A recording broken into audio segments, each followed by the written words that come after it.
16 years, the Sarasota County Sheriff's Office worked to put a name and a face to remains that were found in a wooded area.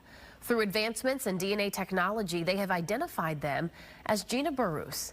The Sheriff's Office says her husband, James Burrows, is a person of interest in her death. Yeah, but as Fox 13's Kimberly Quizon reports for us, deputies and Gina's aunt and uncle are now asking for help from the community to help close this case. From a single photo, Gina Burrows and her husband James, along with their son, appear happy. But a photo only shows a snapshot of a moment. They were just struggling at the time, and they had a very volatile relationship. Sarasota County deputies say in 2006, James left Sarasota abruptly and without his wife. In February of 2007, bones were found off Ashton Court in a shallow grave just behind the auto body shop where James worked as a mechanic. The bones indicate that it was not a natural cause of death. Calcium on the bones made it difficult to pull DNA, but deputies never gave up. Last November, a new process from DNA Labs International identified the remains as Gina. Once that calcium was removed, they had now had a much readable, clearer picture of a DNA sample.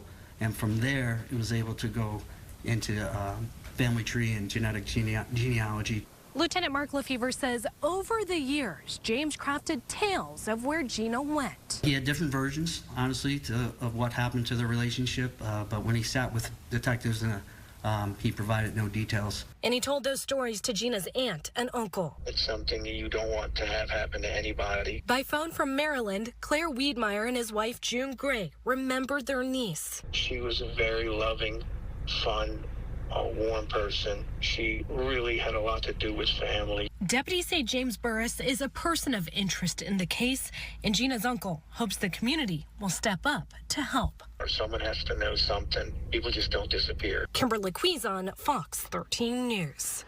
Now, deputies say the couple only lived in Sarasota for a short time, less than 2 years, but their son went to school at Gulf Gate Elementary. They're hoping somebody will remember something.